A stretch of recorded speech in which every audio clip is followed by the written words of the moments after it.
ನಮಸ್ಕಾರ, ಸೋನಿ 9 ನ್ಯೂಸ್ಗೆ ಸ್ವಾಗತ. ನಾನು ಪ್ರಭಾವತಿ. ಮೊದಲಿಗೆ ಮುಖ್ಯಾಂಶಗಳು.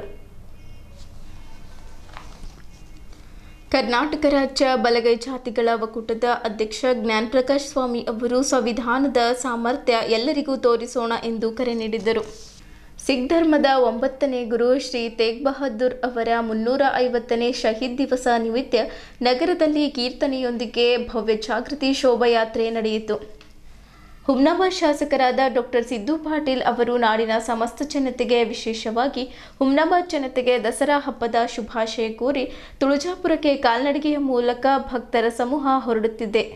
ಅಭಿನಂದನಾ ಕಾರ್ಯಕ್ರಮದಲ್ಲಿ ಎಸ್ ರಘುನಾಥ್ ಹೇಳಿಕೆ, ಸರ್ಕಾರದ ಸೌಲಭ್ಯಗಳನ್ನು ಪಡೆಯಲು ಸಾಧ್ಯ, ಬ್ರಾಹ್ಮಣ ಸಮಾಜ ಸಂಘಟಿತವಾಗುವುದು ಅನಿವಾರ್ಯವಾಗಿದೆ.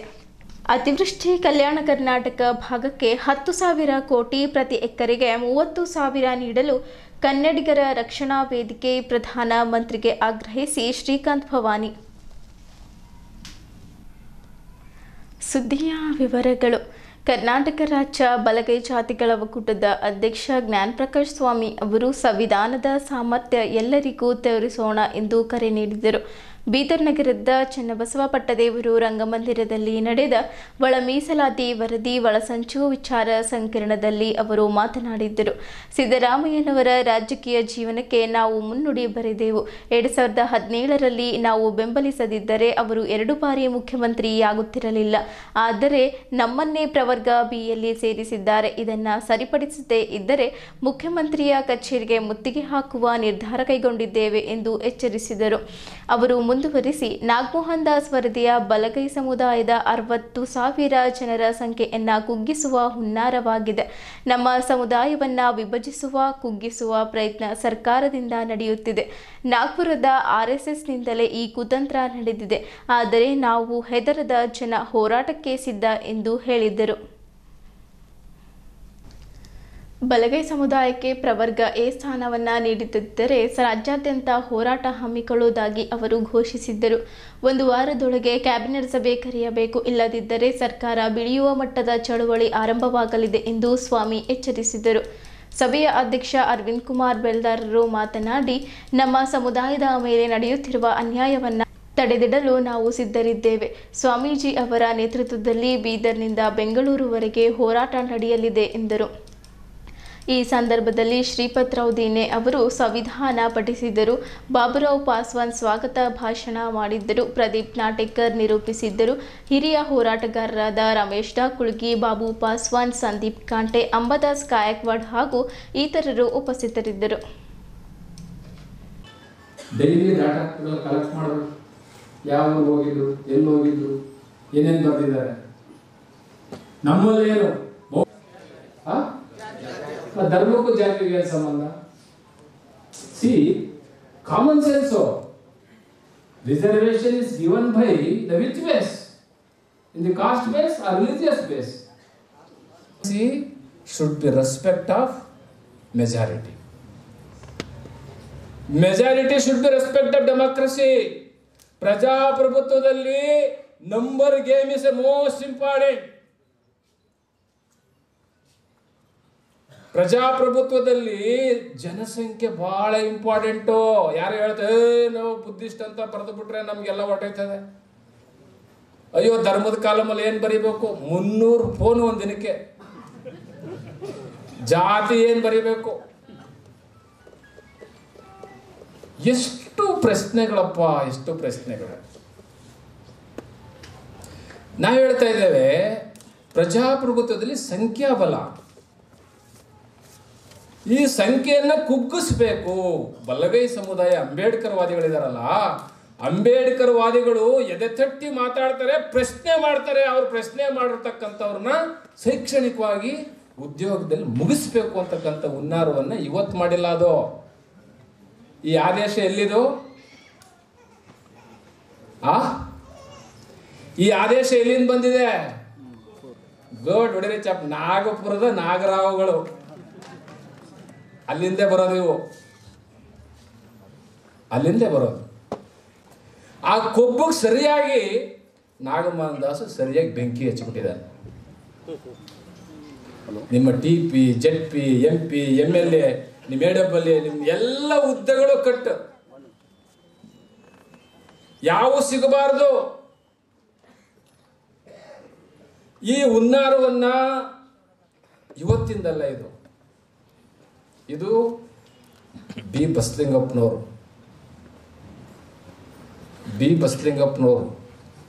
ಬಿ ರಾಚೇನವರು, ರಂಗನಾಥ್ ಸಾಹೇಬ್ರು, ಶ್ರೀನಿವಾಸ್ ಪ್ರಸಾದ್, ಧ್ರುವನಾರಾಯಣ್ ಎಲ್ಲರನ್ನು ಮುಗಿಸ್ಕೊಂಡ್ಬಂದರು. ಎಲ್ಲರನ್ನು ಮುಗಿಸ್ಕೊಂಡು ಇವತ್ತು ಮಹಾದೇವಪ್ಪರು ಮೂರ್ತ ಇಟ್ಟಿದ್ದಾರೆ. ಅವರು ಮೂರ್ತ ಇಟ್ಟಿದ್ದಾರೆ. ಯಾಕೆ ಅಂದರೆ ಈ ಜನ, ಈ ಬಲಗೈ ಸಂಬಂಧಿತ ಜಾತಿ ಏನಿದಾರಲ್ಲ, ಈ ಅಂಬೇಡ್ಕರ್ ವಾರಸುದಾರ ಏನಿದಾರಲ್ಲ, ಇವರು ಆಳುವ ಸಮುದಾಯ, ಗುಲಾಂ ಸಮುದಾಯ ಅಲ್ಲ ಇದು ಅಂತ ಗೊತ್ತವ್ರಿಗೆ. ಆಳುವ ಸಮುದಾಯದ ಲಕ್ಷಣ ಏನಪ್ಪಾ ಅಂದ್ರೆ ಬೇಡಲ್ಲ, ಅವರು ಬೆಗ್ಗಿಂಗ್ ಯಾವತ್ತೂ ಮಾಡಲ್ಲ. ಆಳುವ ಸಮುದಾಯದ ಕೈ ಎಲ್ಲಿರುತ್ತೆ ಅಂದ್ರೆ ಹಿಂಗಿರುತ್ತೆ. ನಮ್ಮ ಕೈ ಎಲ್ಲಿರುತ್ತೆ?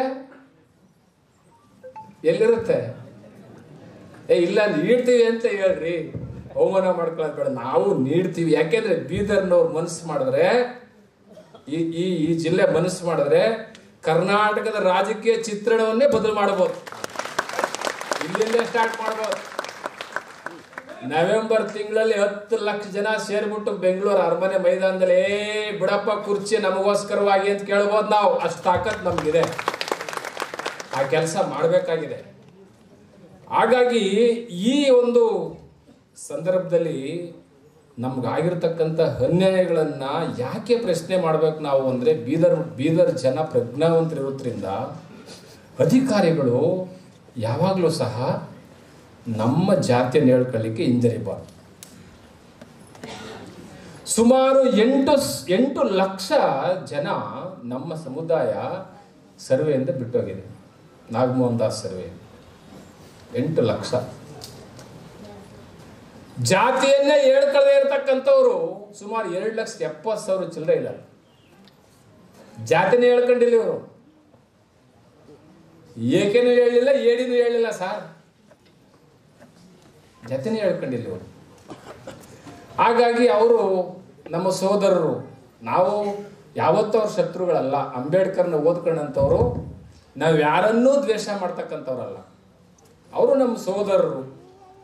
ಅವರು ಬಹಳ ಸ್ಪಷ್ಟವಾಗಿ ಹಸಿವಿನಿಂದ ಸತ್ತವರು, ಸೈಜಿಗಲ್ಲು ಒತ್ತವರು ಅಂದಂಗೆ ಹಸಿವಿಂದ ಸತ್ತವ್ರು ಇದ್ರೆ ಅವ್ರು ಬರ್ಸ್ಕೊಂಡ್ಬಿಟ್ರಿ ಎಲ್ಲ ಒಟ್ಟಾಗಿ ನಮ್ಮನ್ನು ಸೇರಿಸೇ ಬರ್ಸ್ಕೊಂಡವ್ರು. ಅವರು ನಮ್ದು ಹೆಂಗೆ ಸೇರಿಸ್ಕೊಂಡವ್ರೆ ಅಂದರೆ, ಬೆಂಗಳೂರು ಶ್ರೀರಾಮ್ಪುರ, ಬೆಂಗಳೂರಲ್ಲಿ ಕೋರಮಂಗಲದಲ್ಲಿ, ದೊಂಗಳೂರಲ್ಲಿ ನಮ್ಮವ್ರು ಯಾರಿದ್ದಾರೆ ಅಂದರೆ ಕಸ ಹೊಡೆಯೋರು. ತಮಿಳುನಾಡಿಂದ ಬಂದಂಥವ್ರು, ಆಂಧ್ರದಿಂದ ಬಂದಂಥ ಪರ್ಯನ್, ಅವರೆಲ್ಲರೂ ಕಸ ಹೊಡೆಯೋರು. ಅವ್ರಿಗೇನು ಹೇಳ್ಕೊಟ್ಟಿದ್ದಾರೆ ಅವ್ರು ಹೋಗಿ ಅಂದರೆ, ನೀವೇನು ಕೆಲಸ ಮಾಡೋದು? ಕಸ. ನಾವು ಕಸ. ನಾವಿಬ್ರು ಒಂದೇ ಕೆಲಸ ಮಾಡೋದು. ಬರೆಸಿ ಮಾದಿಗರು ಅಂತೇಳಿ ಬರ್ಸ್ಬಿಟ್ರು ಅವರು. ನಿಮ್ಮನ್ನೆಲ್ಲ ಕಾಯಂ ಮಾಡಿಸ್ತೀನಿ ಅಂತೇಳಿ ಆಂಧ್ರ ಮತ್ತು ತಮಿಳುನಾಡಿನ ಬಂದಿರತಕ್ಕಂಥವ್ರೆಲ್ಲರೂ ಬರ್ಸ್ಕೊಂಡ್ರು. ಯಾಕೆ ಬರ್ಸ್ಕೊಂಡ್ರು ಅಂದರೆ, ಅವ್ರ ಹಕ್ಕು ಮತ್ತು ಅಧಿಕಾರಿಗಳು ಬೇಕು. ಸೀಟ್ ಕೇಳಬೇಕು ಮುಂದಕ್ಕೆ ಅವರು. ಸಂತೋಷ ನಮಗೆ. ನಮ್ಮ ಅಣ್ಣತಮ್ಮದಿರು ಇನ್ನೂ ಅವರು, ನಾವು ಎಲ್ಲರೂ ಒಟ್ಟಿಗೆ ಕೂಡಿದ್ರೇ ಪ್ರಜಾಪ್ರಭುತ್ವದಲ್ಲಿ ಒಂದು ಹಕ್ಕು ಅಧಿಕಾರ ಸಿಗೋದು. ಆದರೆ ನಮ್ಮ ಜನಸಂಖ್ಯೆ ಏನಿದೆ, ಆ ಜನಸಂಖ್ಯೆಯನ್ನು ಸ್ಪಷ್ಟವಾಗಿ ಸರ್ಕಾರ ಪರಿಗಣಿಸಬೇಕಾಗಿತ್ತು. ಆದರೆ ಪರಿಗಣಿಸಿಲ್ಲ. ಯಾಕೆ ಪರಿಗಣಿಸಿಲ್ಲ ಅಂದರೆ, ಇವರನ್ನ ಮಟ್ಟ ಹಾಕಬೇಕು. ಆದಿ ದ್ರಾವಿಡ, ಆದಿ ಕರ್ನಾಟಕ ಸಪ್ರೇಟ್ ಮಾಡಿ, ಈ ಕಡೆ ಅಲಮಾರಿಗಳನ್ನು ತಗೊಂಡೋಗಿ ನಮ್ಮ ಜಾತಿ ಸೇರಿಸಿ, ಮತ್ತು ಮಾದಿಗ ಸಂಬಂಧಿತ ಜಾತಿಗಳು ನಮ್ಮನ್ನು ಯಾಕೆ ಡಿವೈಡ್ ಮಾಡಿದ್ದಾರೆ ಅಂದರೆ, ಇವರ ಸಂಖ್ಯೆಯನ್ನು ಕುಗ್ಗಿಸ್ಬೇಕು. ಇವರು ಮುಂದೆ ನಮಗೆ ಅಪಾಯ. ಹೆಂಗೆ ಅಪಾಯ ಅಂದರೆ, ಇವರು ಕೇಳದೆ ಕುರ್ಚಿನ ಫಸ್ಟು. ಬಲಗೈನವ್ರು ಏನು ಕೇಳ್ತಾರೆ? ಕುರ್ಚಿನೇ ಫಸ್ಟ್ ಕೇಳ್ತಾರೆ. ಆ ಕುರ್ಚಿ ಕೇಳ್ದಾಗ ಮಾಡಬೇಕು ಅಂತೇಳಿ ಈ ನವೆಂಬರ್ ತಿಂಗಳಲ್ಲಿ ರಾಜಕೀಯ ಬದಲಾವಣೆ ಆಗ್ತಾ ಇದೆ. ಈ ಬದಲಾವಣೆ ಒಳಗಡೆ ಇವರು ಗ್ಯಾರಂಟಿ ಕುರ್ಚಿ ಕೇಳ್ತಾರೆ, ಇವ್ರನ್ನ ಕಡಿಮೆ ಮಾಡಿಬಿಡಿ ಅಂತೇಳಿ ಇಲ್ಲಿ ಒಂದು ಕೈ ಕೆಲಸ ಮಾಡಿದೆ. ಒಂದು ಒಳಸಂಚು ಹೆಂಗೆ ರೂಪಿತ ಆಗ್ತು ಅಂತ ಆ ತೀರ್ಪು ಬರೋಕ್ಕೂ ಕೂಡ ಒಂದು ಸಂಚಿದೆ. ಆಂಧ್ರ ಪ್ರದೇಶದಲ್ಲಿ ಬಂದಂತಹ ಚುನಾವಣೆ, ಇವ್ರ ಜೊತೆಲಿ ಮಾಡಿದಂತಹ ಒಳ ಒಪ್ಪಂದ, ಆಮೇಲೆ ಅದು ನ್ಯಾಯಾಂಗದ ಮೇಲೆ ಬೀರಿದಂತಹ ಪ್ರಭಾವದ ಹಿನ್ನೆಲೆಯಲ್ಲಿ ಆ ತೀರ್ಪು ಬರೋದಕ್ಕೆ ಒಂದು ರೀತಿಯ ಕಾರಣವಾಗಿದೆ. ಒಂದು ಬಾರಿ ಅದೇ ಸುಪ್ರೀಂ ಕೋರ್ಟು ಆಗೋದಿಲ್ಲ ಅನ್ನುತ್ತೆ, ಒಂದು ಬಾರಿ ಅದೇ ಸುಪ್ರೀಂ ಕೋರ್ಟು ಆಗುತ್ತೆ, ನೀವು ಮಾಡ್ಕೊಳ್ಬೋದು ಅಂತ ಹೇಳುತ್ತೆ. ಅದೇನೇ ಇರಲಿ ಅದನ್ನು ನಾವು ಸ್ವಾಗತಿಸೋಣ. ಆದರೆ ಅದ್ರ ಹಿನ್ನೆಲೆಯಲ್ಲಿ ಆಗ್ತಿರುವಂತಹ ಸಂಚುಗಳನ್ನು ನಾವು ನೋಡಬೇಕಾಗುತ್ತೆ. ಈ ತೀರ್ಪು ಆಗಸ್ಟ್ 1, 2024 ಇಸ್ವಿಯಲ್ಲಿ ಬಂತು ಅಂದರೂ ಕೂಡ ಅದರಿಂದ ಒಂದು 3.5 ತಿಂಗಳು ಕಾಯ್ದಿರಿಸಿದ್ದಾರೆ ಆ ತೀರ್ಪನ್ನು. ಕಾಯ್ದಿರಿಸಿದಂತಹ ಅವಧಿಯಲ್ಲಿ ಆವತ್ತಿನ ಸುಪ್ರೀಂ ಕೋರ್ಟ್ನ ಮುಖ್ಯ ನ್ಯಾಯಾಧೀಶರಾಗಿದ್ದಂತಹ ಚಂದ್ರಚೂಡ್ ಅವರ ಮಗ ಅಭಿನವ್ ಚಂದ್ರಚೂಡ್ ಅವರು ಬಾಂಬೆ ಹೈಕೋರ್ಟ್ನಲ್ಲಿ ಒಳ ಮೀಸಲಾತಿ ಬಗ್ಗೆ ಒಂದು ಬುಕ್ಸನ್ನು ರಿಲೀಸ್ ಮಾಡ್ತಾರೆ. ಆ ಬುಕ್ಸನ್ನು ರಿಲೀಸ್ ಮಾಡುವಂತಹ ಸಂದರ್ಭದಲ್ಲಿ ಆ ಬುಕ್ಸಲ್ಲಿ ಇರುವಂತಹ ಎಲ್ಲ ಅಂಶಗಳು ಬುಕ್ಸು ರಿಲೀಸ್ ಆದಮೇಲೆ 3.5 ತಿಂಗಳ ನಂತರ ಬಂದಂತಹ ಜಡ್ಜ್ಮೆಂಟ್ನಲ್ಲಿದೆ. ಬುಕ್ಸು ಏನು ರಿಲೀಸ್ ಆಯಿತು, Abhinav Chandrachud chief justice of India ಅವ್ರ ಮಗ ಅಭಿನವ್ ಚಂದ್ರಚೂಡ್ ಬುಕ್ ಬರೆದ.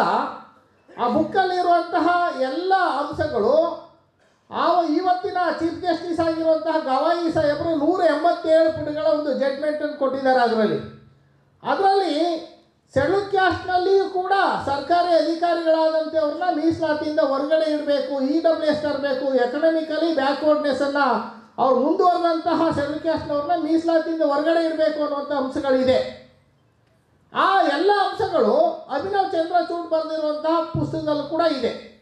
ಅಂದರೆ ಆ ಜಡ್ಜ್ಮೆಂಟ್ ಬರೋದಕ್ಕಿಂತ 3.5 ತಿಂಗಳೇ ಮುಂಚೆ ಬಿಡುಗಡೆ ಆದಂಥ ಬುಕ್ಸು ಆ ಅಂಶಗಳು ಇವ್ರಿಗೆ ಹೆಂಗೆ ಗೊತ್ತಾಯಿತು ಅನ್ನುವಂಥ ಪ್ರಶ್ನೆಯನ್ನು ನಾವು ಹಾಕ್ಕೊಂಡಾಗ ಈ ಬುಕ್ಸನ್ನು ಬರೆದಿರೋರು ಬೇರೆ, ಆ ಜಡ್ಜ್ಮೆಂಟ್ನು ಬರೆದಿರೋರು ಬೇರೆ. ಜ್ಞಾನ ಪ್ರಕಾಶ್ ಸ್ವಾಮೀಜಿ ಮಾತು ಕೇಳಿದ್ರಿ ಅಂದ್ರೆ ಚಂದ್ರಶೇಖರ ಯಾನೇ ಕೇಳಿದ್ರಾಕ ಅದು ಅಂಕಿಅಂಶ ಕೊಡಲ್ರಾಕ ಯಾನೇ ಕೊಡಲ್ರಾಕ ಅದಕ್ಕೆ ಅವ್ರು ಮಾತಾಡ್ದಾಗ ನೀವು ಹೊಯ್ತೀರಿ. ಅದು ಉದ್ಘಾಟನೆ ಭಾಷಣ ನಿಯಮದ ಬದಕ್ಕೆ ಉದ್ಘಾಟನೆ ಅವ್ರು ಮಾಡ್ತಾರೆ. ಆದರೆ ನಿಮ್ಮೆಲ್ಲರ ಒಂದು ಕ್ಷಮೆಯನ್ನು ಕೇಳುತ್ತಾ ಮೊದಲು ನಮ್ಮ ವಿಶೇಷ ಈ ವಿಚಾರ ಸಂಕಿರಣ ಮೂಲ ಏನು ಕಾರ್ಯಕ್ರಮ ಇದೆ, ನಾವು ಚಂದ್ರಶೇಖರ್ ಅವರ ಒಂದು PPT ಪ್ರೆಸೆಂಟ್ ಆಗುತ್ತೆ. ಅದರಲ್ಲಿ ಅಂಕಿಅಂಶಗಳ ಜೊತೆಯಲ್ಲಿ ಅವರ ವಿವರವಾದ ಮಾಹಿತಿಯನ್ನು ಸಾರಿಸ್ತಾರೆ. ನಾನು ಈ ವೇದಿಕೆ ಮುಖಾಂತರ ಮತ್ತು ನನ್ನ ಒಕ್ಕೂಟದ ಪರವಾಗಿ ನಿಮಗೆ ವಿನಂತಿ ಇಷ್ಟೇ, ನಿಮ್ಮ ಫೋನ್ಗಳನ್ನು ಸ್ವಲ್ಪ ಸೈಲೆಂಟ್ ಇಟ್ಕೊಂಡು ಅದನ್ನು ಅಂಕಿಅಂಶವನ್ನು ನೋಡ್ಕೋಬೇಕು, ತಿಳ್ಕೋಬೇಕಾಗಿದೆ ನಿಮಗೆ. ಯಾಕೆಂದರೆ ಇದು ಬಹಳ ಮಹತ್ವದ ವಿಚಾರ ಸಂಕಿರಣ ಇರೋದರಿಂದ ಮಾನ್ಯರು ಈಗ ನೇರವಾಗಿ ನಮ್ಮ ಕಾರ್ಯಕ್ರಮಕ್ಕೆ ಬರ್ತಾರೆ. ಅದಕ್ಕೆ ಸಿಖ್ ಧರ್ಮದ 9ನೇ ಗುರು ಶ್ರೀ ತೇಗ್ ಬಹದ್ದೂರ್ ಅವರ 350ನೇ ಶಹೀದ್ ದಿವಸ ನಿಮಿತ್ತ ನಗರದಲ್ಲಿ ಕೀರ್ತನೆಯೊಂದಿಗೆ ಭವ್ಯ ಜಾಗೃತಿ ಶೋಭಾಯಾತ್ರೆ ನಡೆಯಿತು. ಶ್ರೀ ನಾನಕ್ ಝೀರಾ ಸಾಹೇಬ್ ಗುರುದ್ವಾರದಲ್ಲಿ ಗುರುಜಿಯವರ ಮತ್ತು ಆಡಳಿತ ಮಂಡಳಿಯಿಂದ ವಿಶೇಷ ಪೂಜೆ ಸಲ್ಲಿಸಿ ಶೋಭಾಯಾತ್ರೆಗೆ ಚಾಲನೆ ನೀಡಿದ್ದರು. ಅಲ್ಲಿಂದ ಹೊರಟ ಯಾತ್ರೆಯು ಗುರುದ್ವಾರ ಗೇಟ್, ಮಡಿವಾಳ ವೃತ್ತ, ರೋಟರಿ ವೃತ್ತ, ಶ್ರೀ ಹರಳೆಯ ವೃತ್ತ ಮಾರ್ಗವಾಗಿ ಜನ್ವಾಡ ಗ್ರಾಮದಿಂದ ಔರದ್ಬಿ ಮಾರ್ಗವಾಗಿ ಮಹಾರಾಷ್ಟ್ರದ ನಾಂದೇಡ್ನ ಗುರುದ್ವಾರದ ಸಚ್ಖಂಡ್ ಶ್ರೀ ಹಜೂರ್ ಸಾಹೇಬ್ಗೆ ತಲುಪಿತು. ರಸ್ತೆ ಬದಿಯಲ್ಲಿ ನಿಂತ ಸಾರ್ವಜನಿಕರು ಮತ್ತು ಗುರುನಾನಕ್ ಸಂಸ್ಥೆಯ ಸಿಬ್ಬಂದಿಗಳು ಭವ್ಯ ಸ್ವಾಗತ ಮಾಡಿದ್ದರು. ಈ ಮಹತ್ವದ ಶೋಭಾಯಾತ್ರೆಯು ಧಾರ್ಮಿಕ ಸ್ವಾತಂತ್ರ್ಯ ಮತ್ತು ಮಾನವ ಘನತೆಯ ತತ್ವಗಳಿಗಾಗಿ ನಿಂತ 9ನೇ ಗುರುಗಳ ಸರ್ವೋಚ್ಚ ತ್ಯಾಗಕ್ಕೆ ಗೌರವ ಸಲ್ಲಿಸಿದರು.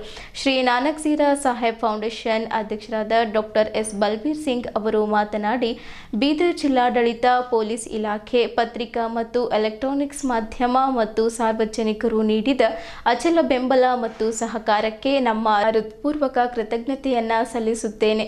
ಗುರು ತೇಜ್ ಬಹದ್ದೂರ್ ಜಿ ಅವರ ಬೋಧನೆಗಳು ಸತ್ಯ, ನ್ಯಾಯ ಮತ್ತು ಕರುಣೆಯನ್ನ ಎತ್ತು ಹಿಡಿಯಲು ನಮ್ಮೆಲ್ಲರಿಗೂ ಸ್ಫೂರ್ತಿ ನೀಡುತ್ತಲೇ ಇರಲಿ ಎಂದು ನುಡಿದರು. ಸಿಖ್ ಧರ್ಮದ 9ನೇ ಗುರು ಇಸ್ಲಾಂ ಧರ್ಮ ಸ್ವೀಕರಿಸಿದ್ದಕ್ಕೆ ತನ್ನ ಪ್ರಾಣವನ್ನೇ ಬಲಿದಾನಗೈದ ಶ್ರೀ ತೇಗ್ ಬಹದ್ದೂರ್ ಅವರ 350ನೇ ಶಹೀದ್ ದಿವಸ್ ನಿಮಿತ್ತ ನಗರದಲ್ಲಿ ಭವ್ಯ ಜಾಗೃತಿ ಶೋಭಾಯಾತ್ರೆ ನಡೆಯಿತು. ಇಲ್ಲಿಯ ಗುರುದ್ವಾರ ಮಂದಿರದ ಪರಿಸರದಲ್ಲಿ ಆಡಳಿತ ಮಂಡಳಿಯಿಂದ ವಿಶೇಷ ಪೂಜೆ ಸಲ್ಲಿಸಿ ಮುಖ್ಯ ಅರ್ಚಕ ಹರ್ಪಾಲ್ ಸಿಂಗ್ ಅವರು ಶೋಭಾಯಾತ್ರೆಗೆ ಚಾಲನೆ ನೀಡಿದ್ದರು. ಅಲ್ಲಿಂದ ಹೊರಟ ಯಾತ್ರೆಯು ಗುರುದ್ವಾರ ಗೇಟ್, ಮಡಿವಾಳ ವೃತ್ತ, ರೋಟರಿ ವೃತ್ತ, ಹರಳೆಯ ವೃತ್ತ, ಶಿವಾಜಿ ವೃತ್ತ, ಡಾಕ್ಟರ್ ಅಂಬೇಡ್ಕರ್ ವೃತ್ತ ಮಾರ್ಗವಾಗಿ ಜನ್ವಾಡ ಗ್ರಾಮದಿಂದ ಮಹಾರಾಷ್ಟ್ರದ ನಾಂದೇಡ್ನ ಗುರುದ್ವಾರ ಸಚ್ಖಂಡಿ ಶ್ರೀ ಹಜೂರ್ ಸಾಹೇಬ್ಗೆ ತಲುಪಲಿದೆ. ಗುರುನಾನಕ್ ಝೀರಾ ಸಾಹೇಬ್ನ ಅಧ್ಯಕ್ಷ ಡಾಕ್ಟರ್ ಸರ್ದಾರ್ ಬಲ್ಬೀರ್ ಸಿಂಗ್, ಪ್ರಮುಖರಾದ ಮನ್ಪ್ರೀತ್ ಸಿಂಗ್, ಪುನೀತ್ ಸಿಂಗ್, ಸೋಮನಾಥ್ ಪಾಟೀಲ್, ಶಶಿ ಹೊಸಳಿ, ಗುರುನಾಥ್ ಚಾಂತಿಕರ್, ಈಶ್ವರ್ ಸಿಂಗ್ ಠಾಕೂರ್, ವೀರು ದಿಗ್ವಾಲ್, ನಾಗರಾಜ್ ಕರ್ಪೂರ್, ನೀಲೇಶ್ ಜಾಧವ್, ರಕ್ಷಾಳ್ ಸೇರಿದಂತೆ ಸಿಖ್ ಸಮುದಾಯದವರು ಪಾಲ್ಗೊಂಡಿದ್ದರು. ಕಳೆದ ಆಗಸ್ಟ್ 21ರಂದು ಅಸ್ಸಾಂನ ದುಬ್ರಿಯಿಂದ ಆರಂಭಗೊಂಡ ಶಹೀದ್ ಜಾಗೃತಿ ಶೋಭಾಯಾತ್ರೆಯು ದೇಶದ ನಾನಾ ಕಡೆ ಸಂಚರಿಸಿ ಸೋಲಾಪುರ್ ಮಾರ್ಗವಾಗಿ ಸೆಪ್ಟೆಂಬರ್ 3ರಂದು ಬೀದರ್ಗೆ ಆಗಮಿಸಿದ್ದು, ಗುರುದ್ವಾರ ಆಡಳಿತ ಮಂಡಳಿಯಿಂದ ಭವ್ಯ ಸ್ವಾಗತಿಸಿ ಬರಮಾಡಿಕೊಳ್ಳಲಾಯಿತು. ನಂತರ ಗುರುದ್ವಾರ ನಾನಕ್ ಝೀರಾದಲ್ಲಿ ನಾನಾ ಧಾರ್ಮಿಕ ಕಾರ್ಯಕ್ರಮಗಳು ನಡೆದವು.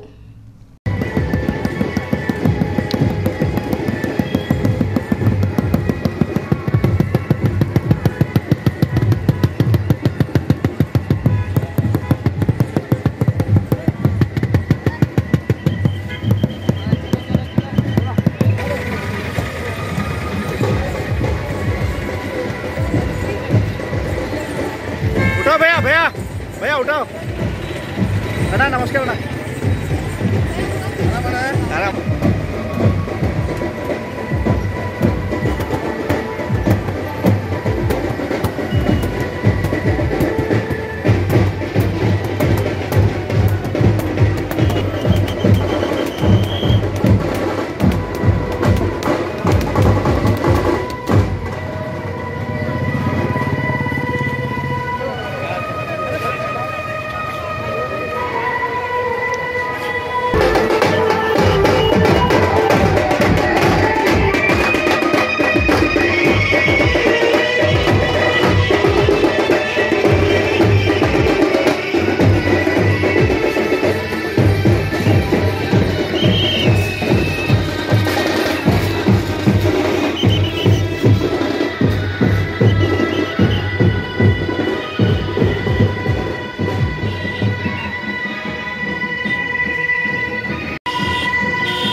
ಅಣ್ಣ ಒಂದು ಗ್ರೂಪ್ ನಿಂದ್ರಿ ಮೇಡಮ್, ನಿಂದ್ರಿ ಹಂಗೆ.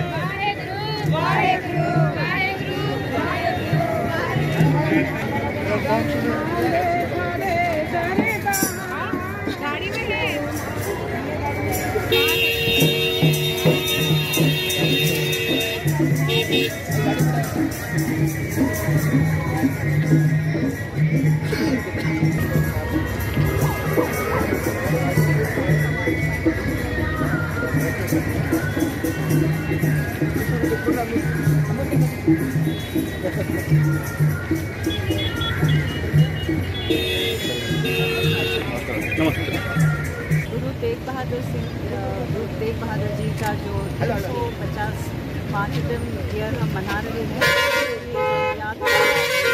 गुवाहाटी से निकले और सारा ये सफ़र इधर पहुंची है, तो हम ये बहुत ही अच्छा इनका स्वागत और सारे बिदर के लोग यहाँ के जितने सिटीजन्स हैं हर पॉइंट पे इस यात्रा को रोके इसका स्वागत किया है और जो प्रेम और प्यार उन्होंने बताया है उससे बहुत हमें इतनी सेटिस्फैक्शन और इतनी प्रसन्नता हो रही है और इतने लोग इसमें ज्वाइन किए हैं, अपना पार्टिसिपेट किए हैं। तो मैं सारे नागरिकों का, सारे जितने भी संस्थाएँ आए हैं यहाँ पे और स्वागत के लिए उन सबका हम तहे दिल से शुक्रिया अदा करते हैं। और जो प्रेम और प्यार हम सब में है, मैं उम्मीद करती हूँ इसी तरह ये प्रेम की भावना हमारे सपने आगे भी रहेगी और गुरु तेग बहादुर जी का जो बलिदान है वो इस साल पूरा हम याद कर रहे हैं उनको और ज़्यादा से ज़्यादा दुनिया में इनका मैसेज पहुँचा रहे हैं। ಭಾಳ ಸಂತೋಷ. ಸಿಖ್ಖರ 9ನೇ ಗುರು ಪೂಜನೀಯ ತೇಗ್ ಬಹದ್ದೂರ್ ಸಿಂಗ್ ಜಿ ಅವರ ಹುತಾತ್ಮರಾದ ದಿನ 350ನೇ ವರ್ಷಾಚರಣೆ ಕಾರ್ಯಕ್ರಮ ಬೀದರ್ನಲ್ಲಿ ಸಂಭ್ರಮದಿಂದ ಆಚರಣೆ ಮಾಡ್ತಾ ಇದ್ದೀವಿ. ಇವತ್ತಿನ ಏನು ಯಾತ್ರೆ ಇದೆ, ಈ ಯಾತ್ರೆಯ ಬೀದರ್ಕ ಏನು ಮುಖ್ಯ ರಸ್ತೆಗಳಲ್ಲಿ ಏನು ಸಂಚರಿಸಿ ಹೋಗ್ತಾ ಇದೆ, ನಮ್ಮೆಲ್ಲರದ್ದು ಒಂದು ಸೌಭಾಗ್ಯ ಏನು ಅಂದ್ರೆ ನಾವೆಲ್ಲ ನೋಡ್ತಾ ಇದ್ದೀವಿ ತೇಗ್ ಬಹದ್ದೂರ್ ಜಿ ಅವ್ರದ್ದು. ಹೀಗಾಗಿ ಇವತ್ತು ನಮಗೆ ಏನು ಅವಕಾಶ ಮಾಡಿಕೊಟ್ಟಾರ ಸ್ವಾಗತ ಮಾಡಲಿಕ್ಕೆ ನಾವು ತುಂಬ ಖುಷಿದಿಂದಿದ್ದೆವು, ಸಂತೋಷ ಆಗ್ತಾ ಇದೆ. ಗುರು ತೇಗ್ ಬಹದ್ದೂರ್ ಅವರ 350ನೇ ಹುತಾತ್ಮ ದಿನಾಚರಣೆಯನ್ನು ಪ್ರಯುಕ್ತವಾಗಿ ಬೀದರ್ ಜಿಲ್ಲೆಗೆ ಒಂದು ರಥಯಾತ್ರೆ ಬಂದಿರೋದು ನಮ್ಮೆಲ್ಲರ ಸೌಭಾಗ್ಯ. ಆ ರಥಯಾತ್ರೆಯನ್ನು ಬೀದರಿನ ಒಂದು ಗುರುನಾನಕ್ ಇದರ ಅಧ್ಯಕ್ಷರ ನೇತೃತ್ವದಲ್ಲಿ ಎಲ್ಲ ಕಡೆ ಬೀದರಿನಲ್ಲಿ ಅತ್ಯಂತ ವಿಜೃಂಭಣೆಯಿಂದ ಆ ರಥಕ್ಕೆ ಒಂದು ಸ್ವಾಗತವನ್ನು ಕೋರಲಾಗಿದೆ. ಈ ಸಂದರ್ಭದಲ್ಲಿ ಗುರು ತೇಗ್ ಬಹದ್ದೂರ್ ಅವರ ಒಂದು ತ್ಯಾಗ ಏನಿದೆ, ಬಲಿದಾನ ಏನಿದೆ, ಅದನ್ನು ಸ್ಮರಣಾರ್ಥವಾಗಿ ನಾವೆಲ್ಲರೂ ಇವತ್ತು ಇಲ್ಲಿ ಅವರಿಗೆ ಒಂದು ಆ ರಥಕ್ಕೆ ಒಂದು ಸ್ವಾಗತವನ್ನು ಬಯಸಿದ್ವಿ. ನಮ್ಮ ಸರಸ್ವತಿ ಶಿಕ್ಷಣ ವಿಕಾಸ ಸಮಿತಿಯಿಂದ ಸುಮಾರು 60 ಜನ ಶಿಕ್ಷಕರು ಮತ್ತು ಎಲ್ಲ ಆಡಳಿತ ಮಂಡಳಿಯವರು ಬಂದು ಈ ರಥಕ್ಕೆ ಸ್ವಾಗತ ಬಯಸಿರ್ತಕ್ಕಂಥದ್ದು ನಮಗೆ ಬಹಳ ಖುಷಿ ಕೊಟ್ಟಿರ್ತಕ್ಕಂಥ ಸಂಗತಿ. ಬೀದರ್ ಜಿಲ್ಲೆಯ ಹುಮ್ನಾಬಾದ್ ತಾಲೂಕಿನ ಶಾಸಕರಾದ ಡಾಕ್ಟರ್ ಸಿದ್ದು ಪಾಟೀಲ್ ಅವರು ಸಮಸ್ತ ನಾಡಿನ ಜನತೆಗೆ ವಿಜಯದಶಮಿ ದಸರಾ ಹಬ್ಬದ ಶುಭಾಶಯ ಕೋರಿ ಮಾತನಾಡುತ್ತಾ, ಸೀಗೆ ಹುಣ್ಣಿಮೆಯ ದಿನದಂದು ಕರ್ನಾಟಕ, ತೆಲಂಗಾಣ, ಮಹಾರಾಷ್ಟ್ರದ ಜನ ಕಾಲ್ನಡಿಗೆಯ ಮೂಲಕ ಮಹಾರಾಷ್ಟ್ರದ ತುಳಜಾಪುರದ ಅಂಬಾಭವಾನಿ ದರ್ಶನಕ್ಕಾಗಿ ಭಕ್ತ ಸಮೂಹವೇ ಅಲ್ಲಿಗೆ ಹೊರಡುತ್ತದೆ. ಅನೇಕ ವರ್ಷಗಳ ಪರಂಪರೆ, ಸಂಪ್ರದಾಯ ಆಧುನಿಕ ಕಾಲಘಟ್ಟದ ಸಕಲ ವ್ಯವಸ್ಥೆಯಲ್ಲಿಯೂ ಮುಂದುವರೆದಿದೆ. ವಿಜಯದಶಮಿ ದಿನ ಬನ್ನಿ ಮುಡಿದು ಮನೆ ದೇವರು ಹಿರಿಯರನ್ನ ಬನ್ನಿ ಕೊಟ್ಟು ಆಶೀರ್ವಾದ ಪಡೆದ ನಂತರ ಅಂಬಾಭವಾನಿ ಇರುವ ಸ್ಥಳದ ಕಡೆಗೆ ಕಾಲ್ನಡಿಗೆಯಲ್ಲಿ ಹೆಜ್ಜೆ ಹಾಕುತ್ತಾರೆ. ಮಳೆ, ಚಳಿ, ಬಿಸಿಲು ಲೆಕ್ಕಿಸದೆ ಹಗಲು ರಾತ್ರಿ ಪಾದಯಾತ್ರೆ ಕೈಗೊಳ್ಳುತ್ತಾರೆ. ಅತಿವೃಷ್ಟಿಯಿಂದ ಹಾನಿಯಾದ ರೈತರಿಗೆ ಮತ್ತು ಮನೆ ಬಿದ್ದವರಿಗೆ ಸರ್ಕಾರ ಕೇವಲ 6,500 ಘೋಷಣೆ ಮಾಡಿದ್ದಾರೆ.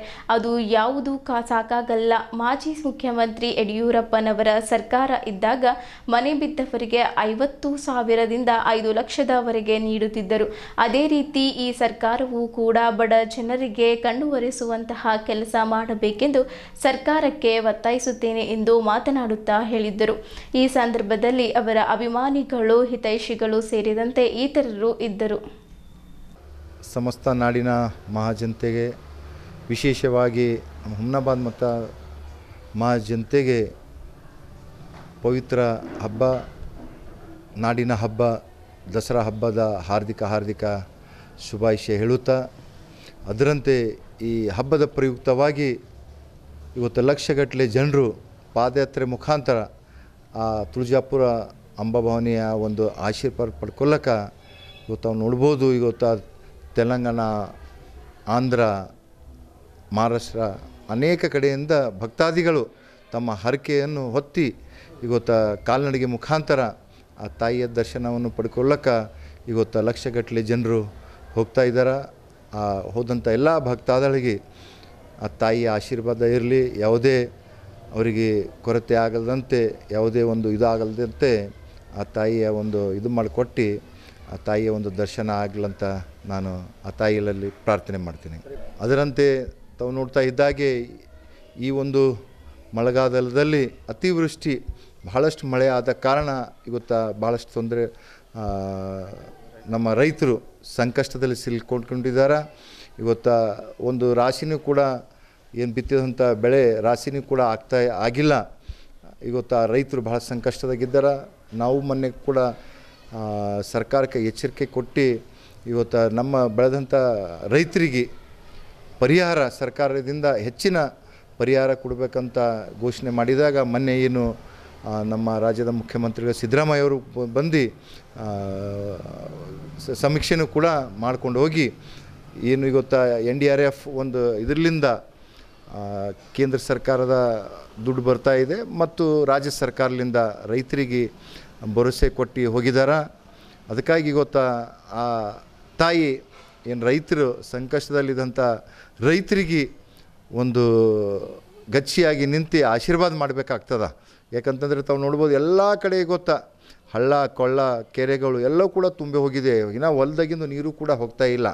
ಈಗ ರೈತರಿಗೆ ಆ ಹೊಲ್ದಾಗ ಹೋಗಬೇಕು ಅಂತಂದ್ರೆ ಆಗ್ತಾಯಿಲ್ಲ. ಯಾವ ಕಡೆ ನೋಡಿದ್ರು ಅಂತಂದ್ರೆ ಆ ಕಡೆ ನೀರಿದೆ. ಹಿಂದಕ್ಕೆ ನಾವು ಸಣ್ಣಗಿದ್ದಾಗ ನೋಡ್ತೀವಿ, ಬುಗ್ಗಿ ಅಂತ ಬರ್ತೀವಿ, ನೆಲದಾಗಿಂದ ಆಟೋಮೆಟಿಕ್ ನೀರು ಬರ್ತಾ ಇರ್ತೀವಿ. ಅದೇ ಥರ ಈ ಕೂಡ ಆಗಿದೆ. ಅದಕ್ಕೆ ಆ ಭಗವಂತ ಆ ರೈತರಿಗೆ ಒಂದು ಶಕ್ತಿ ಕೊಡುವಂಥ ಆಶೀರ್ವಾದ ಮಾಡಲಂತ ನಾನು ಆ ಭಗವಂತನ ಹತ್ರ ಪ್ರಾರ್ಥನೆ ಮಾಡ್ತೀನಿ.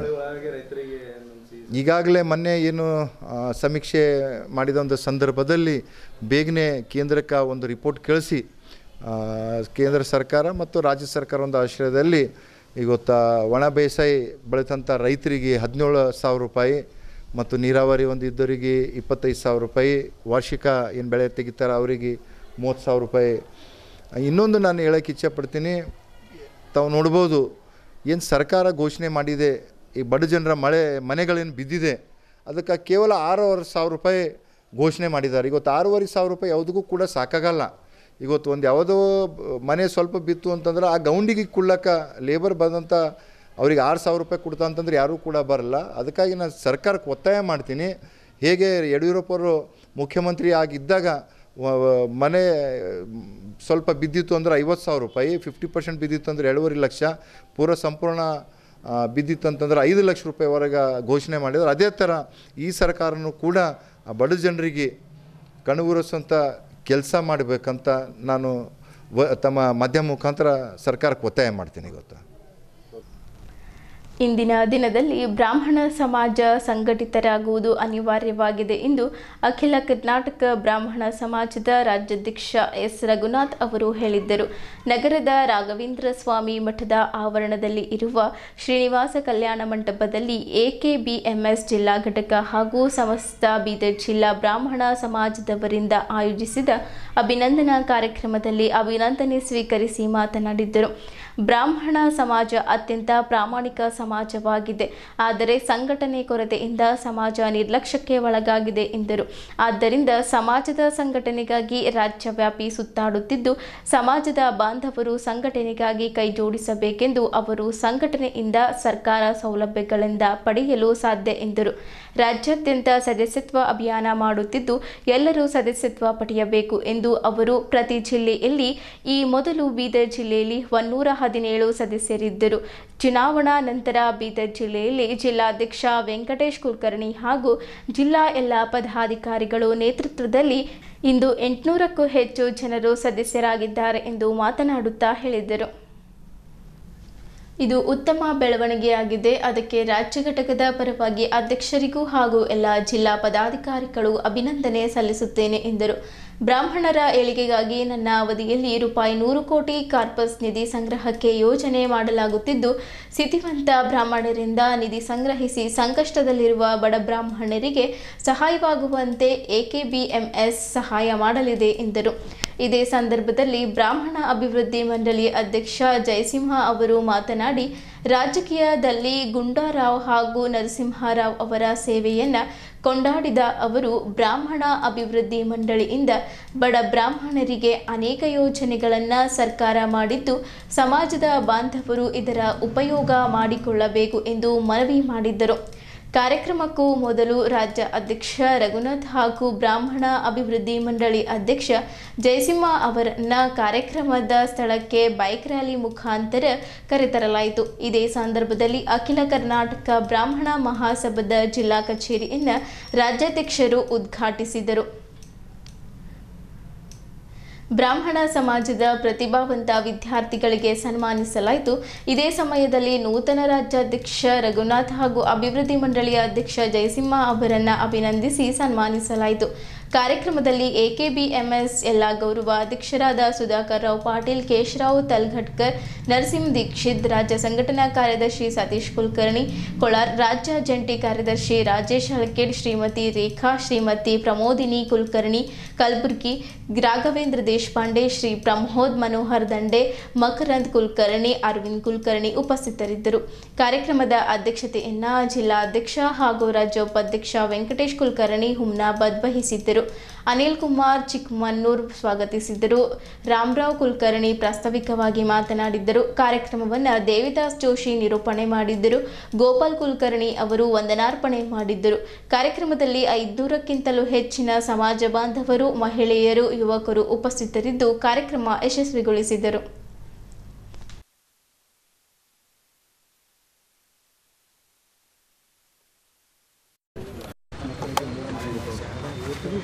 महासभा के जयवागली, कर्नाटक ब्राह्मण महासभा के जयवागली, जय परशुराम, जय परशुराम, जय परशुराम, जय श्रीराम, जय श्रीराम, जय श्रीराम, जय श्रीराम, जय श्रीराम. अखिल कर्नाटक ब्राह्मण महासभा के जयवागली, अखिल कर्नाटक ब्राह्मण महासभा अध्यक्षराದ ರಘುನಾಥ್ ಅವರಿಗೆ जयवागली, ಬ್ರಾಹ್ಮಣ ಮಠ ಶ್ರೀ ಜಯಸಿಂಹ ಅವರಿಗೆ जयवागली, ಬೆಳ್ಳಿ ಕಂಟಿನ್ಯೂ ಜಿಲ್ಲಾಧ್ಯಕ್ಷರಾದ ವೆಂಕಟೇಶ್ ಕುಲಕರ್ಣಿ ಅವರಿಗೆ, ಈಶ್ವರ್ ಸಿಂಗ್ ಠಾಕೂರ್ ಅವರಿಗೆ जयवागली, मनोहर दंडे ಅವರಿಗೆ जयवागली, ಮಕರಂದ ಅವರಿಗೆ ಸರಿ ಸರಿ.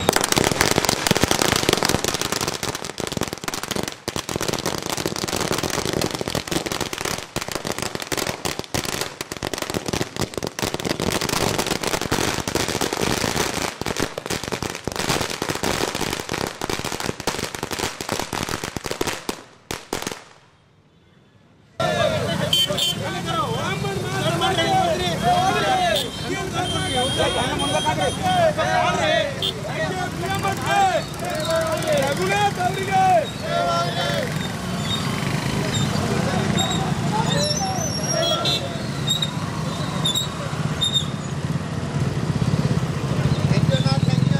ಅದಕ್ಕೆ ಇವರಿಗೆ ಕೈ ಮಾಡಲಿಕ್ಕೆ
Hare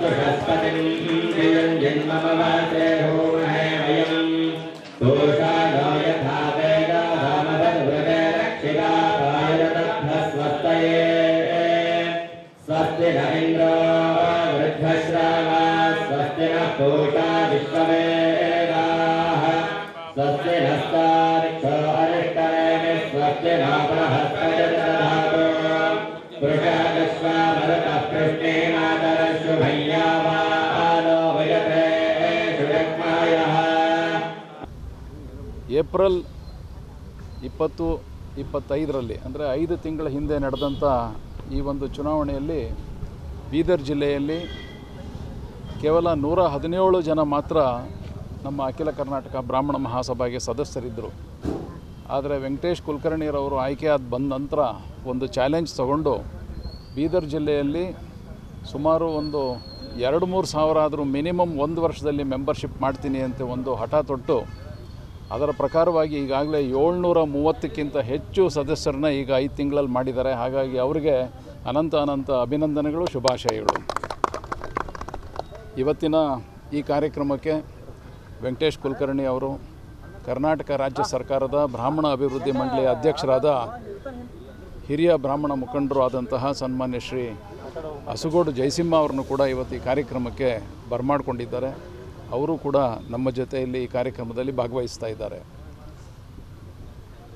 ನಾವು ಈ ಕಳೆದ 5 ತಿಂಗಳಲ್ಲಿ ಸುಮಾರು 10,000 ಸದಸ್ಯರನ್ನ ಒಟ್ಟು ಇಡೀ ರಾಜ್ಯದಲ್ಲಿ ಹೆಚ್ಚಾಗಿ ಮಾಡಿದ್ದೀವಿ. ಆ ಮುಖಾಂತರವಾಗಿ ಸುಮಾರು ಒಂದು 50 ಲಕ್ಷದಷ್ಟು ಹಣ, ಸದಸ್ಯತ್ವದ ಹಣ ಬಂದಿದೆ. ಇದರ ಜೊತೆಯಲ್ಲಿ ಕಾರ್ಪಸ್ ಫಂಡ್ ಅಂತ ಹೇಳಿ ನಾವು ಅದನ್ನು ರೈಸ್ ಮಾಡ್ತಾಯಿದ್ದೀವಿ. ಬ್ರಾಹ್ಮಣ ಸಭಾದ ಕಟ್ಟಕಡೆಯಲ್ಲಿರತಕ್ಕಂಥ ಬ್ರಾಹ್ಮಣರ ಅಭಿವೃದ್ಧಿಗೋಸ್ಕರ ನಾವು ಹಣ ಸಂಗ್ರಹ ಮಾಡ್ತಾಯಿದ್ದೀವಿ. ಅವರ ಬಡತನದಲ್ಲಿರೋರಿಗೆ ಮತ್ತು ವಿದ್ಯಾಭ್ಯಾಸಕ್ಕೆ ದುಡ್ಡು ಕಟ್ಟೋಕ್ಕಾಗದೇ ಇರೋರಿಗೆ, ಆರೋಗ್ಯದಲ್ಲಿ ಸಮಸ್ಯೆ ಎದುರಿಸ್ತಾ ಇರೋರಿಗೆ ಎಲ್ರಿಗೂ ಸಹಾಯ ಮಾಡಬೇಕು ಅಂಥೇಳಿ ಒಂದು ಮೂಲ ಸಂಗ್ರಹ ನಿಧಿನ ಮಾಡ್ತಾಯಿದ್ದೀವಿ. ಅದರಲ್ಲೂ ಸಹ ನಮಗೆ ಒಂದು 60 ಲಕ್ಷಕ್ಕೂ ಹೆಚ್ಚು ಇವತ್ತು ಸಂಗ್ರಹ ಆಗಿದೆ. ಹೀಗಾಗಿ ಕಳೆದ 5 ತಿಂಗಳಲ್ಲಿ ಸುಮಾರು ಎಲ್ಲವನ್ನೂ ಸೇರಿ 1,40,00,000 ಹಣನ ನಾವು ಬ್ಯಾಂಕಲ್ಲಿ ಡೆಪಾಸಿಟ್ ಹಾಕಿದ್ದೀವಿ 5 ತಿಂಗಳಲ್ಲಿ. ಇದರ ಜೊತೆಯಲ್ಲಿ ನಮ್ಮ ಕಚೇರಿಯನ್ನು ಕೂಡ ಸ್ವಂತ ಖರ್ಚಿನಿಂದ ನಾವು ಕಚೇರಿಯನ್ನು ಕೂಡ ನವೀಕರಿಸಿದ್ದೀವಿ. ಹೀಗೆ ಒಂದಷ್ಟು ಅಭಿವೃದ್ಧಿ ಕೆಲಸ ಕಾರ್ಯಗಳಲ್ಲಿ ನಾವು ತೊಡಗಿಸ್ಕೊಂಡಿದ್ದೀವಿ.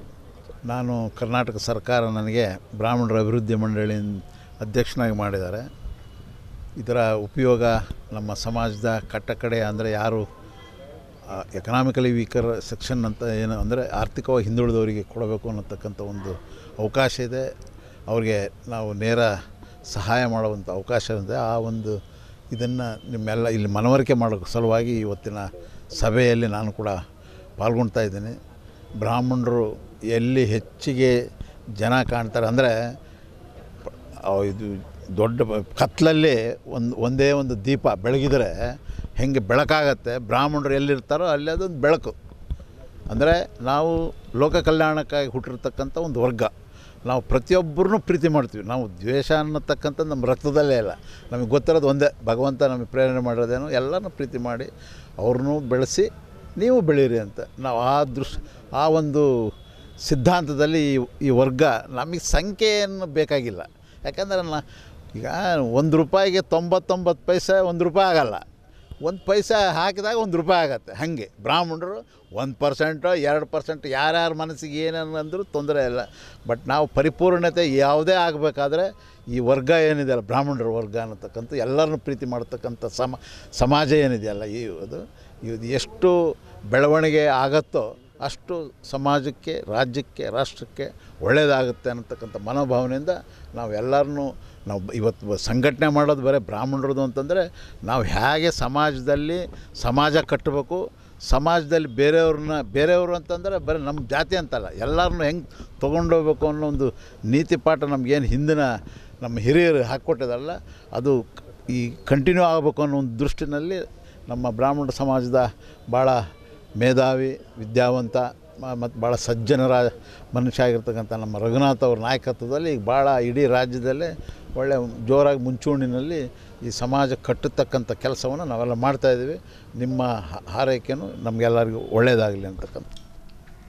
ಸಹಾಯಕ ಆಯುಕ್ತ ಶಕೀಲ್ ಅಹಮದ್ ರವರ ಮುಖಾಂತರ ಪ್ರಧಾನಮಂತ್ರಿಗಳಿಗೆ ಕನ್ನಡಿಗರ ರಕ್ಷಣಾ ವೇದಿಕೆ ಜಿಲ್ಲಾಧ್ಯಕ್ಷ ಶ್ರೀಕಾಂತ್ ಭವಾನಿಯವರ ನೇತೃತ್ವದಲ್ಲಿ ಸಲ್ಲಿಸಿರುವ ಮನವಿ ಪತ್ರದಲ್ಲಿ ಕಲ್ಯಾಣ ಕರ್ನಾಟಕ ಭಾಗದ 7 ಜಿಲ್ಲೆಗಳಾದ ಬೀದರ್, ಕಲಬುರಗಿ, ಯಾದಗಿರಿ, ರಾಯಚೂರು, ಬಳ್ಳಾರಿ, ವಿಜಯನಗರ ಜಿಲ್ಲೆಯಲ್ಲಿ ರೈತರು ಬಿತ್ತಿರುವ ಉದ್ದು, ಹೆಸರು, ಸೋಯಾ, ಕಡಲೆ, ಜೋಳ, ತೊಗರಿ ಬೆಳೆಗಳು ನಾಶವಾಗಿರುತ್ತವೆ. ಕಲ್ಯಾಣ ಕರ್ನಾಟಕ ಭಾಗಕ್ಕೆ 10,000 ಕೋಟಿ ಪರಿಹಾರವನ್ನು ನೀಡಬೇಕು ಕೈಗೊಳ್ಳಬೇಕು. ಭೂಮಿಯನ್ನ ನಂಬಿ ಜೀವನ ನಡೆಸುತ್ತಿರುವ ರೈತರು ಸಂಕಷ್ಟದಲ್ಲಿದ್ದಾರೆ. ರೈತರಿದ್ದರೆ ದೇಶ ಇರುತ್ತದೆ. ರೈತರು ಇಡೀ ದೇಶಕ್ಕೆ ಅನ್ನವನ್ನ ನೀಡುವ ಅನ್ನದಾತರಾಗಿದ್ದಾರೆ. ಜನಪ್ರತಿನಿಧಿಗಳು, ಸರ್ಕಾರಗಳು ರೈತರ, ಕಾರ್ಮಿಕರು, ಬಡವರ ನೆರವಿಗೆ ಬರಬೇಕಾಗುತ್ತದೆ. ಪ್ರತಿ ಎಕರೆಗೆ 30,000 ಮನೆ ಕಳೆದುಕೊಂಡವರಿಗೆ ಮನೆಗಳನ್ನು ನೀಡುವುದು, ಹೊಸ ಮನೆಗಳನ್ನು ಕಟ್ಟಿಕೊಡುವುದು, ಬೀದಿ ವ್ಯಾಪಾರಿಗಳಿಗೆ ಪ್ರತಿ ಕುಟುಂಬಕ್ಕೆ 5 ಲಕ್ಷ ನೀಡುವುದು, ಕಾರ್ಮಿಕರಿಗೆ, ಕೃಷಿ ಕಾರ್ಮಿಕರಿಗೆ ನೆರವನ್ನ ನೀಡುವುದು, ಕೃಷಿ ಅವಲಂಬಿತ ಗ್ರಾಮೀಣ ಭಾಗದ ಮಹಿಳೆಯರಿಗೆ 5 ಲಕ್ಷ ನೀಡುವುದು, ಕೃಷಿ ಅವಲಂಬಿತ ಕುಟುಂಬಗಳಿಗೆ ಪ್ರತಿ ಕುಟುಂಬಕ್ಕೆ 5 ಲಕ್ಷ ಹಣವನ್ನು ನೀಡುವುದು, ಗ್ರಾಮಗಳ ರಸ್ತೆ ಸಂಪರ್ಕ ಕಲ್ಪಿಸಿಕೊಡುವುದು, ಹೊಸ ರಸ್ತೆಗಳ ನಿರ್ಮಾಣ ಮಾಡುವುದು, ಮೀನು ವ್ಯಾಪಾರ ಮಾಡುತ್ತಿರುವವರಿಗೆ 5 ಲಕ್ಷ ನೀಡುವುದು ಮುಂತಾದ ಬೇಡಿಕೆಗಳನ್ನು ತಕ್ಷಣವೇ ಈಡೇರಿಸಬೇಕೆಂದು ಆಗ್ರಹಿಸಿದರು. ರಾಜ್ಯ ಸಂಚಾಲಕ ಡಾಕ್ಟರ್ ಸುಬ್ಬಣ್ಣ ಕರಕ್ನಳ್ಳಿ, ಕನ್ನಡಿಗರ ರಕ್ಷಣಾ ವೇದಿಕೆ ರಾಜ್ಯ ಉಪಾಧ್ಯಕ್ಷರಾದ ರಾಘವೇಂದ್ರ ಡಿ ಎಸ್, ವಿಭಾಗಿ ಉಪಾಧ್ಯಕ್ಷ ಸೂರ್ಯಕಾಂತ್ ಕನ್ನಾಳೆ, ಜಿಲ್ಲಾ ಉಪಾಧ್ಯಕ್ಷ ಆನಂದ್ ಪಾಟೀಲ್, ಪ್ರಧಾನ ಕಾರ್ಯದರ್ಶಿ ಪ್ರವೀಣ್ ಕುಮಾರ್ ಭಾಗ್ಯನು, ಜಂಟಿ ಕಾರ್ಯದರ್ಶಿ ವಿಜಯ್ ಕುಮಾರ್ ಮೋರ್ಗಿಕರ್, ಜಿಲ್ಲಾ ಸಹಾಯ ಕಾರ್ಯದರ್ಶಿ ಮಾಣಿಕ್ ಮೇತ್ರೆ, ಕಾರ್ಮಿಕ ಘಟಕದ ಜಿಲ್ಲಾಧ್ಯಕ್ಷ ರವಿಕುಮಾರ್ ಔರದ್ಕರ್, ಯುವ ಘಟಕದ ಜಿಲ್ಲಾಧ್ಯಕ್ಷ ಸ್ಟಾಲಿನ್, ವಿದ್ಯಾರ್ಥಿ ಘಟಕದ ಜಿಲ್ಲಾಧ್ಯಕ್ಷ ಈಶ್ವರ್ ಬಾಚಪಳ್ಳಿ, ಬೀದರ್ ದಕ್ಷಿಣ ಉಪಾಧ್ಯಕ್ಷ ಸಂಜುಕುಮಾರ್ ತಡ್ಪಳ್ಳಿ, ಅಲ್ಪಸಂಖ್ಯಾತರ ಘಟಕದ ಜಿಲ್ಲಾಧ್ಯಕ್ಷ ಎಂಡಿ ಸಿದ್ದಿಕಿ, ಕಾರ್ಮಿಕ ಘಟಕದ ನಗರ ಅಧ್ಯಕ್ಷ ಸುಜಿತ್ ಕುಮಾರ್ ಕೋಟೆ, ವಿದ್ಯಾರ್ಥಿ ಘಟಕದ ನಗರ ಅಧ್ಯಕ್ಷ ಅಭಿಷೇಕ್ ಕೋಟೆ, ಮಾಧ್ಯಮ ಘಟಕದ ಜಿಲ್ಲಾಧ್ಯಕ್ಷ ವಿಶ್ವನಾಥ್ ಗಾಯಕ್ವಾಡ್ ಹಾಗೂ ಕಾರ್ಯಕರ್ತರು ಮನವಿ ಪತ್ರ ಸಲ್ಲಿಸಿದರು. ನೀಡಲೇಬೇಕು, ನೀಡಲೇಬೇಕು, ರೈತರಿಗೆ ಪರಿಹಾರ ನೀಡಲೇಬೇಕು, ನೀಡಲೇಬೇಕು, ನೀಡಲೇಬೇಕು, ನೀಡಲೇಬೇಕು. ಕೇಂದ್ರ ಸರ್ಕಾರದ ಕೃಷಿ ಸಚಿವರು ರೈತರಿಗೆ ಪರಿಹಾರ ನೀಡಲೇಬೇಕು, ನೀಡಲೇಬೇಕು. ಪ್ರಧಾನ ಮಂತ್ರಿಗಳು ಕಲ್ಯಾಣ ಕರ್ನಾಟಕ ಭಾಗದಲ್ಲಿ ಬರಲೇಬೇಕು, ಬರಲೇಬೇಕು, ಬರಲೇಬೇಕು, ಬರಲೇಬೇಕು. ಪ್ರಧಾನ ಮಂತ್ರಿಗಳು ಕಲ್ಯಾಣ ಕರ್ನಾಟಕ ಭಾಗಕ್ಕೆ ಬರಲೇಬೇಕು, ಬರಲೇಬೇಕು, ಬರಲೇಬೇಕು, ಬರಲೇಬೇಕು. ಬೇಕೇ ಬೇಕು, ನ್ಯಾಯ ಬೇಕು. ಹೋರಾಟ ನ್ಯಾಯಕ್ಕಾಗಿ, ಹೋರಾಟ ಯಾತಕ್ಕಾಗಿ, ಹೋರಾಟ ನ್ಯಾಯಕ್ಕಾಗಿ, ಹೋರಾಟ ಬೇಕೇ ಬೇಕು, ನ್ಯಾಯ ಬೇಕು. ಕನ್ನಡಿಗರ ರಕ್ಷಣಾ ವೇದಿಕೆಗೆ ಜಯವಾಗಲಿ. ಕನ್ನಡಿಗರ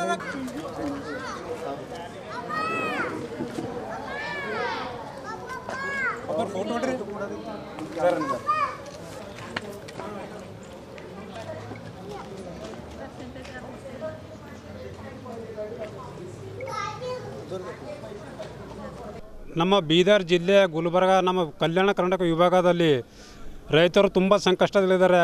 ಮಳೆ ಬಿದ್ದು ಉದ್ದು, ತೊಗರಿ, ಸೋಯಾ ಎಲ್ಲನೇ ಹೋಗಿಬಿಟ್ಟಿದೆ. ಆದರೆ ರೈತರಿಗೆ ಯಾರೂ ಕೂಡ ಇದು ಮಾಡ್ತಾಯಿಲ್ಲ. ಹಾಗಾಗಿ ನಮ್ಮ ರಾಜ್ಯದ ಪ್ರಧಾನಮಂತ್ರಿಯಾದ ನರೇಂದ್ರ ಮೋದಿ ಅವರು ನಮ್ಮ ದೇಶದ ಕೃಷಿ ಸಚಿವರನ್ನು ಕಳಿಸಿ ಕ್ಷಮಿಸಿ ಮಾಡಿ ಎಕರೆಗೆ 30,000 ರೂಪಾಯಿ ನೀಡಬೇಕಂತೇಳಿ ನಮ್ಮ ಕನ್ನಡಿಗರ ರಕ್ಷಣಾ ವೇದಿಕೆಯಿಂದ ನಾವು ಮನವಿ ಮಾಡ್ತಾಯಿದ್ದೀವಿ. ಪ್ರತಿಭಟನೆ ರ್ಯಾಲಿ ಮುಖಾಂತರವಾಗಿ, ಮಾನ್ಯ ಜಿಲ್ಲಾಧಿಕಾರಿಗಳು ಮುಖಾಂತರವಾಗಿ, ಮಾನ್ಯ ದೇಶದ ಪ್ರಧಾನಮಂತ್ರಿಗಳಾದ ನರೇಂದ್ರ ಮೋದಿ ಅವರಿಗೆ ಮನವಿ ಪತ್ರವನ್ನು ಸಲ್ಲಿಸ್ತಾ ಇದ್ದೇವೆ. ಈ ಹಿಂದೆ ಹೈದರಾಬಾದ್ ಕರ್ನಾಟಕವನ್ನು ಕಲ್ಯಾಣ ಕರ್ನಾಟಕವೆಂದು ಘೋಷಣೆ ಮಾಡಿ ಕೇವಲ ಹೆಸರಿಗೆ ಮಾತ್ರ ಘೋಷಣೆ ಮಾಡಿದ್ರೆ ಸಾಲದು. ಈ ಭಾಗದಲ್ಲಿ ಬರ್ತಕ್ಕಂಥ ಬೀದರ್, ರಾಯಚೂರು, ಯಾದಗಿರಿ, ಕೊಪ್ಪಳ, ಬಳ್ಳಾರಿ, ವಿಜಯನಗರ ಈ 7 ಜಿಲ್ಲೆಗಳಿಗೆ ರೈತರು ಅತಿಯಾದ ಮಳೆಯಿಂದ ಸಂಕಷ್ಟಕ್ಕೀಡಾಗಿದ್ದಾರೆ. ಬಿತ್ತಿರ್ತಕ್ಕಂಥ ತೊಗರಿ, ಉದ್ದು, ಹೆಸರು, ಸೋಯಾ, ಹತ್ತಿ ಇವೆಲ್ಲವುಗಳನ್ನು ನಾಶವಾಗಿದ್ದಾವೆ. ಅಲ್ಲದೇ ಕಚ್ಚಾ ಮನೆಯನ್ನು ಹೊಂದಿರತಕ್ಕಂಥ ಬಡವರು ಮನೆಗಳನ್ನು ಕಳೆದುಕೊಂಡಿದ್ದಾರೆ. ಮತ್ತು ಬೀದಿ ವ್ಯಾಪಾರಿಗಳು ವ್ಯಾಪಾರ ಮಾಡಲಾರ್ದೇ ಒಂದು ಹೊತ್ತಿನ ಊಟಕ್ಕೂ ಗತಿ ಇಲ್ಲದೇ ಜೀವನವನ್ನು ಸಾಗಿಸ್ತಾ ಇದ್ದಾರೆ. ಆ ನಿಟ್ಟಿನಲ್ಲಿ ಕೇಂದ್ರ ಸರ್ಕಾರ ಕೇವಲ ಚುನಾವಣೆ ಸಮಯದಲ್ಲಿ ಬರಲಾರ್ದೇ ಈಗ ಸಂಕಷ್ಟದಲ್ಲಿರ್ತಕ್ಕಂಥ ಕಲ್ಯಾಣ ಕರ್ನಾಟಕದ ಭಾಗದ ಸಂಕಷ್ಟದಲ್ಲಿರ್ತಕ್ಕಂಥ ರೈತರಿಗೆ ಏನು ಅನುಕೂಲ ಮಾಡಿಕೊಡ್ಲು, ಪ್ಯಾಕೇಜ್ ಮಾಡಲು ತಾವು ಬರಬೇಕಂತೇಳಿ ಕೃಷಿ ಸಚಿವರನ್ನು ವೈಮಾನಿಕ ಸಮೀಕ್ಷೆಯನ್ನು ನಡೆಸಿ ಕಲ್ಯಾಣ ಕರ್ನಾಟಕ ಭಾಗಕ್ಕೆ 10,000 ಕೋಟಿಯನ್ನು ಪ್ಯಾಕೇಜನ್ನು ಘೋಷಣೆ ಮಾಡಿ ಶೀಘ್ರವೇ ನೇರವಾಗಿ ರೈತರ ಕುಟುಂಬಕ್ಕೆ, ಕಾರ್ಮಿಕರ ಕುಟುಂಬಕ್ಕೆ, ಬೀದಿ ವ್ಯಾಪಾರಿಗಳ ಕುಟುಂಬಕ್ಕೆ, ಮನೆಯನ್ನು ಕಳೆದುಕೊಂಡಂಥ ಕುಟುಂಬಗಳಿಗೆ ತಲುಪಿಸಬೇಕಂತೇಳಿ ಈ ಮೂಲಕ ಕನ್ನಡಿಗರ ರಕ್ಷಣಾ ವೇದಿಕೆ ವತಿಯಿಂದ ಆಗ್ರಹವನ್ನು ಮಾಡ್ತಾ ಇದ್ದೇವೆ. ಇಲ್ಲಿಯವರೆಗೂ ಸುದ್ದಿ ಕೊಟ್ಟಿದ್ದು ನಾನು ಪ್ರಭಾವತಿ. ಮುಂದಿನ ಸುದ್ದಿಯೊಂದಿಗೆ ಮತ್ತೆ ಭೇಟಿಯಾಗೋಣ. ವಂದನೆಗಳು.